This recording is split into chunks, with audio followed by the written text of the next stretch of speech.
साल 2053 में आखिरी जंग के बाद जराइम की शरह में 800% से भी ज्यादा इजाफा हुआ। इस खतरनाक इजाफे ने जेलों के निजाम को मुकम्मल तौर पर मफलूज कर दिया। इस मसले को हल करने के लिए हुकूमत ने एक नया मंसूबा बनाया जिसे बॉक्स रिहेबिलिटेशन प्रोग्राम कहा जाता है। माजी में उसे गैर इंसानी समझा जाता, लेकिन अब यही एक हल था। इस प्रोग्राम में कैदियों के सामने दो रास्ते रखे गए, या तो वो फौरन अपनी जान खत्म करने के लिए रजामंदी दें या फिर पूरी सजा एक बंद डब्बे बॉक्स में गुजारें। खाने और पानी का इन्हिसार इन शहरियों पर होता जिन्हें वो धोखा दे चुके हैं, और अगर कोई कैदी भागने की कोशिश करे तो उसे फौरन खत्म कर दिया जाता। उन्हीं बॉक्सेस में से एक में एक फ्रांसीसी औरत अपनी जिंदगी के लिए जदोजहद कर रही थी। उसके जिस्म पर बेशुमार जख्म थे।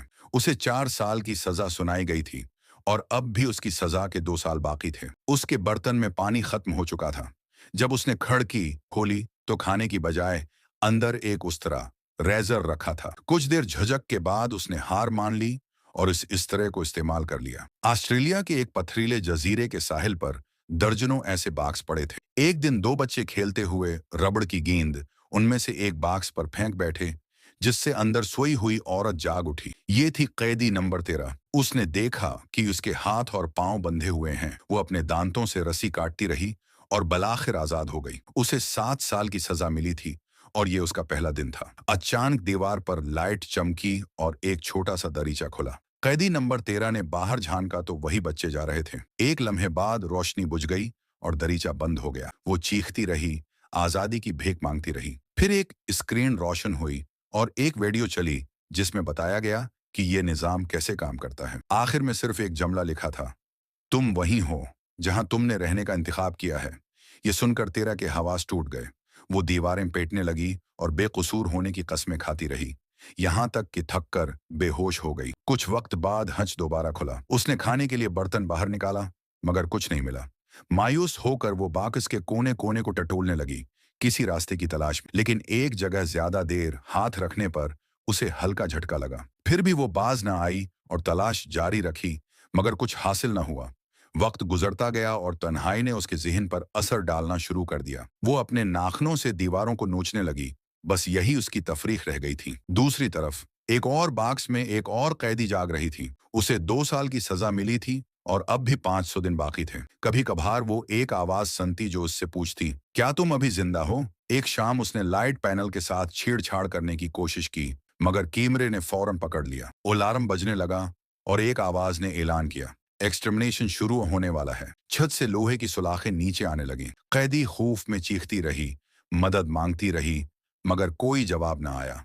वो जमीन पर लेट गई और डरती निगाहों से सुलाखों को अपनी तरफ आते देखती रही। लेकिन आखिरी लम्हे में वो सुलाखें उसके चेहरे के बिल्कुल करीब आकर रख गईं। स्क्रीन पर चलती हुई गनती और आवाज अचानक बंदिश और खराबी का शिकार हो गई। कैदी ने ये देखकर मुस्कुरा दिया, क्योंकि उसे लगा कि शायद अब सब खत्म हो गया है, और लोहे की सुलाखें आखिरकार नीचे गिर कर कैदी को कुचल देती हैं। अगली सुबह कैदी नंबर 13 अब भी अपने बॉक्स के कोने कोने की जांच कर रही है, मगर फिर भी कोई फायदा नहीं। बारिश शुरू होती है तो वो बर्तन को खिड़की के पास रख देती है ताकि पानी जमा हो सके, और यूं काफी दिनों बाद उसे पीने को पानी मिलता है। कुछ वक्त बाद वो झपकी से जागती है तो एक आवाज सुनती है। एक कम उम्र लड़की बॉक्स के दरीचे पर खड़ी है और उससे सजा के बारे में पूछती है। जब 13 कहती है कि उसे 7 साल मिले हैं, तो लड़की नतीजा निकालती है कि वो जरूर सियासी कैदी है। लड़की उसके बर्तन को ताजा पानी से भरती है और एक छोटा बेग खाने के दानों पिल्ट्स का दे देती है, जिन्हें 13 फौरन खा लेती है। मगर लड़की उसे याद दिलाती है कि हर कैदी का मुस्तकबल शहरी ही तय करते हैं, और जब 13 बेगुनाही की दहाई देती है तो वो उसे नजरअंदाज कर देती है। वक्त गुजरता है और 13 को अपनी अक्ल व होश हाथ से निकलती महसूस होने लगती है। तन्हाई उस पर हावी हो जाती है। वो रस्सी को पकड़कर अपनी जिंदगी खत्म करने की कोशिश करती है। कुछ लम्हों तक वो सांस नहीं ले पाती, मगर जैसे ही मौत करीब आती है उसके हाथ रस्सी छोड़ देते हैं। वो टूट जाती है और सोचती है कि वो अपनी मौत पर भी काबू नहीं रखती। कुछ महीने गुजर जाते हैं। 13 अब भी जिंदा है और उसी कैद में है। उसे अखबार के एक टुकड़े में लपटे बीज मिलते हैं। वो बीजों को बर्तन में डालती है और अखबार के कागज को खिड़की के करीब रोशनी के लिए रखती है, लेकिन अखबार की जबान वो पढ़ नहीं सकती। ये देखकर वो फूट फूट कर रोती है और महसूस करती है जैसे ये सब कुछ महज अजियत है। कुछ दिन बाद वो अपना बाजू दरीचे से बाहर निकालकर टटुलती है और इत्तेफाकन वही रबड़ की गेंद मिल जाती है जो बच्चे ने पहले फेंकी थी। अब उसके पास खेलने के लिए कुछ था। दिन गुजरते हैं एक ही बोर रूटीन के साथ, सोना, गेंद से खेलना, और जब कंट्रोल पैनल दरीचा खोलता तो बाहर का मंजर देखकर धूप लेना। जल्द ही उसके जिस्म पर जख्म बनने लगते हैं और हर दिन के साथ ये जख्म बढ़ते जाते हैं। इधर एक और बाकुस में एक आदमी अपनी 5 साल सजा काट रहा है। वो पहले ही 1000 दिन गुजार चुका है और अब एक खाली जिस्म की तरह है जो बार बार सिर्फ एक जमला दोहराता है, मैं वहीं हूं जहां रहने का इंतखाब किया है। एक दिन से पहर को एक डरोन कैदी नंबर 13 के बाकिस को उठाता है और उसे एक जंगल में ले जाकर गिरा देता है जहां दर्जनों कैदी मौजूद हैं। वही लड़की वापस आती है और पूछती है कि वो क्या कर रही है? तेरा जवाब देती है, रिहैबिलिटेशन। लड़की उसे बताती है कि वो शेक्सपियर पढ़ रही है जिस पर कुछ उर्से से पाबंदी लगी हुई है। तेरा को ये नाम मालूम नहीं होता, लेकिन वो वजाहत करती है कि वो पढ़ सकती है, मगर उसे बाक्स में पढ़ने की इजाजत नहीं। वो कहती है, कुतब के बगैर इस्लाह मुमकिन ही नहीं। लड़की उसका हाथ थामती है और रोमियो एंड जूलियट की एक सत्र सुनाती है। तेरा को यह जमला बेहद हुसैन लगता है और वो सोचती है कि काश वो भी ये किताब कभी पढ़ सके। लड़की उसे किताब देने की कोशिश करती है, मगर तेरा इनकार कर देती है क्योंकि वो मजीद मुश्किल नहीं चाहती। लड़की उसे कुछ खाना देती है और वादा करती है कि दोबारा आएगी और उसे पढ़कर सुनाएगी। लड़की के जाने के बाद तेरा उसी के लम्स और होंठों के बारे में सोचती रहती है और बलाखिर अपनी ख्वाहिश पर काबू ना रख पाती, जबकि कैमरा ये सब कुछ रिकॉर्ड करता रहता है। अपनी सजा के 1 साल मुकम्मल होने के बाद है। अगली बार जब उसे ताज़ा पानी मिलता है, वो अपने जिस्म को धोती है और जख्मों को साफ करती है ताकि इन्फेक्शन ना हो। जख्मों को छूना तकलीफ दे होता है, मगर वो बर्दाश्त करती है। फिर वो गंदा पानी बाहर फेंक देती है। कैमरा ये सब देख लेता है और फौरन उसे पानी जाया करने के जुर्म में दर्ज कर लेता है। नतीजतन तेरा का बाक्स दोबारा साहिल पर मुंतकिल कर दिया जाता है। कुछ दिन बाद वही लड़की दोबारा आती है और हैरान होती है कि तेरा को वापस क्यों भेजा गया।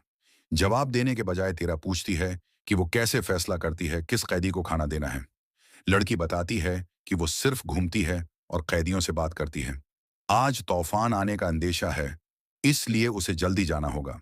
तेरा इससे उम्र पूछती है तो पता चलता है कि लड़की सिर्फ 16 साल की है। ये सुनकर तेरा एतराफ करती है कि वो उसे अपनी मुर्दा बहन की याद दिलाती है। हफ्ते गुजरते रहते हैं और तेरा का वाहिद सहारा वो छोटी किताब है।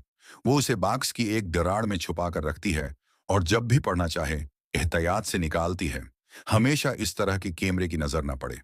कभी कभी वो इतनी बेताब हो जाती है कि सूरज की बजाय चांदनी की कमजोर रोशनी में भी पढ़ने लगती है। एक दिन ड्रोन उसके बाक्स को उठाकर समंदर के ऊपर से ले जाता है और किसी और जगह उतारता है। दरीचे पर एक शख्स जाहिर होता है, हाथ में सेब लिए हुए। वो सिर्फ उसे चढ़ाने के लिए सामने खाता है। तेरा रोती है, कम से कम एक नवाले की भीख मांगती है, लेकिन वो आदमी कहता है, मैं उन डब्बों में कैद किसी जानवर पर रहम नहीं करूंगा। अगर मेरे अख्तियार में होता तो सबको बगैर किसी रिहेबिलिटेशन के मार दिया जाता।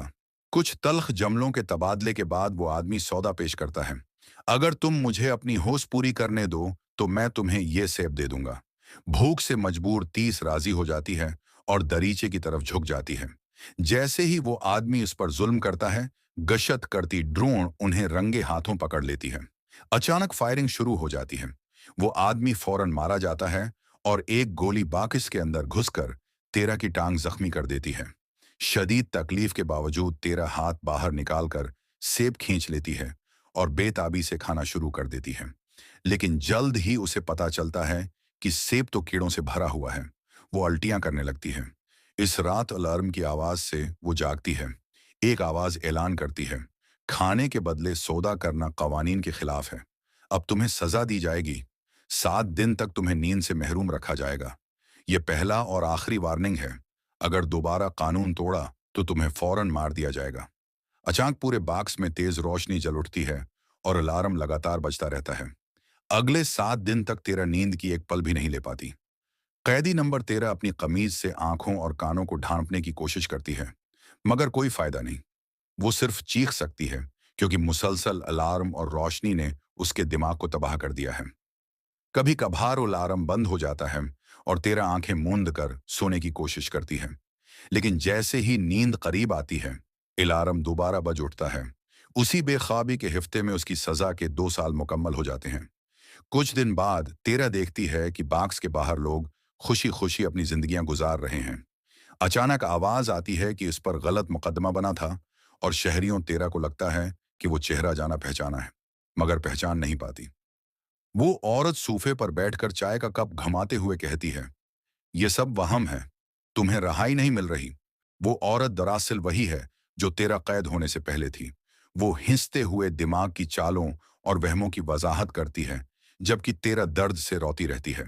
आखिरकार जब आवाज ऐलान करती है कि सजा मुकम्मल हो गई, तो तेरा सो जाती है, मगर यह वहम उसे अंदर से तोड़ देता है। चंद दिन बाद तेरा आसमान पर आतिशबाजी देखती है। आवाज कहती है कि यह नए साल की खुशी है और शहरियों ने सब कैदियों को माफी दी है, सिवाय सियासी कैदियों के। उसका मतलब यह था कि 30 अब भी कैद रहेगी।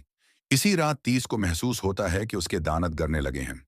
एक सुबह एक बूढ़ी औरत दरीचे पर आती है।